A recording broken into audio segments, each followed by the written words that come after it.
Hello pretty ladies, welcome back to my channel. আমি আবার চলে এসেছি একটা নতুন ভিডিও নিয়ে। অনেক অনেক পলিটিক্যাল আলোচনা, অনেক কিছু হয়ে গেছে। এবার চলে একটু নিজের দিকে খেয়াল রাখি, একটু নিজের কেয়ার করা যাক।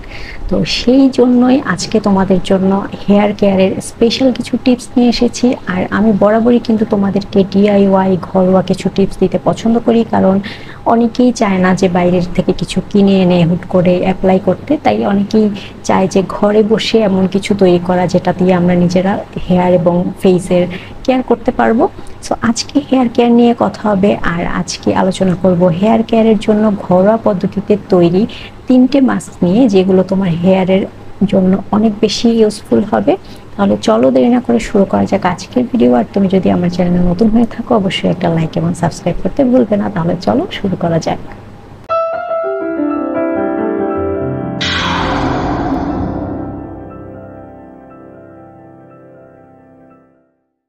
তো প্রথমেই যে মাস্কটার কথা বলবো সেটা তৈরি করা কিন্তু খুবই ইজি। মাত্র দুটো প্রোডাক্ট দিয়ে, চারটা দেখাচ্ছি, দুটো প্রোডাক্ট দিয়ে কিন্তু তুমি তৈরি করতে পারবে। সেটা হচ্ছে সেদ্ধ ভাত এবং অর্গান অয়েল। সেদ্ধ ভাত তো পাওয়া খুবই ইজি, আমাদের বাসায় প্রতিদিনই ভাত রান্না হয়, তো সেখান থেকেই তোমরা নিতে পারো। আর সেটা না করলে তুমি আলাদা করে ভালো মতো চালগুলোকে পরিষ্কার করে ধুয়ে নিজে থেকেই সিদ্ধ করে নিতে পারো। এরপরে এটার সাথে লাগবে সেটা হচ্ছে organ oil. Organ oil 1 table চামচ নিতে পারো, বা হচ্ছে তোমার চুলের লেন্থ অনুযায়ী যে কোনো পরিমাণে নিতে পারো আর কি, কারণ এটা যেহেতু স্ক্যাল্প থেকে লেন্থ পর্যন্ত ইউজ করা হবে, সো সেই অনুপাতে তোমরা দুটো পরিমাণ মতো মিক্স করে নিতে হবে। এরপর যেটা করবে, হেয়ারের স্ক্যাল্প থেকে লেন্থ পর্যন্ত ভালো মতো দিয়ে চেষ্টা করবে যাতে একদম স্ক্যাল্পে লাগে এবং প্রত্যেকটা চুলে যাতে এটা লাগে, সেরকম করে দিয়ে 30 মিনিট রাখতে হবে। এবং তারপরে যথারীতি শ্যাম্পু করে কন্ডিশনার দিয়ে নিতে হবে। তোমরা ইনস্ট্যান্টলি একটা চেঞ্জ দেখতে পারবে। প্রতি সপ্তাহে ইউজ করতে পারো, বা হচ্ছে তোমাদের চুল যদি বেশি রাফ হয় তোমরা কিন্তু সপ্তাহে 2 দিন ইউজ করতে পারো। রাইস এবং অর্গান অয়েলে এমন কিছু উপাদান আছে যেগুলো কিন্তু তোমার হেয়ারের ব্রেকেজ এবং ফ্রিজিনেস দূর করে তোমার হেয়ারকে আরও স্মুথ, সফট এবং সিল্কি করে তুলতে সাহায্য করবে। তাহলে চলো জেনে নেই দ্বিতীয় নাম্বার কোন হেয়ার মাস্কটা আমরা ইউজ করতে পারি। সেকেন্ড প্যাকের জন্য আমাদের লাগবে অ্যালোভেরা জেল। আর অ্যালোভেরা জেল কিন্তু আমাদের চুলকে সিল্কি, শাইনি, স্মুদি করতে অনেক হেল্প করে। আর সাথে লাগবে সেটা হচ্ছে ক্যাস্টর অয়েল। ক্যাস্টর অয়েল আমাদের চুলের গ্রোথে অনেক হেল্প করে, সেটা আমরা সবাই জানি।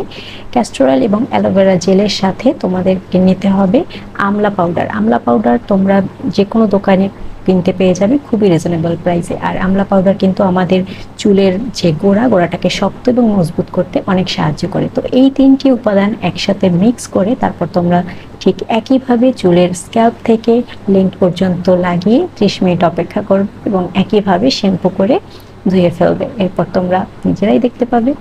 তো এটা গেল দ্বিতীয় প্যাক। এবার আমরা থার্ড প্যাকে চলে যাই। তো এর পরের মাসটার জন্য আমাদের লাগবে কলা, টক দই এবং মধু। কলা এবং টক দইতে যেটা আছে সেটা হচ্ছে কিছু অ্যান্টিঅক্সিডেন্ট অ্যান্ড ভিটামিনস থাকে, যেগুলো আমাদের স্ক্যাল্প থেকে খুশকি এবং যদি কারো স্ক্যাল্পে ব্যাকটেরিয়াল ইনফেকশন হয় সেগুলো দূর করতে সাহায্য করবে। আর আমাদের চুলের যে ন্যাচারাল শাইনটা সেটা ফিরিয়ে আনতে সাহায্য করবে। আর মধু সেমভাবেই আমাদের চুলকে নারিশ করতে সাহায্য করবে। তো এটাই ছিল 3টে প্যাক। তোমরা যে কোনো প্যাকটা ইউজ করতে পারো তোমাদের চুলের প্রবলেম অনুযায়ী। অ্যান্ড এই প্রত্যেকটাই কিন্তু ইউজিং প্রসেস সেম। তোমাদের স্ক্যাল্প থেকে লিঙ্ক পর্যন্ত ইউজ করতে হবে। তোমরা পরিমাণটা কম বেশি তোমাদের চুলের বা হেয়ার গ্রোথ অনুযায়ী নিতে পারো। আর প্রত্যেকটা ইউজ করার পরে 30 থেকে 45 মিনিট ওয়েট করে তোমরা শ্যাম্পু করে ফেলবে।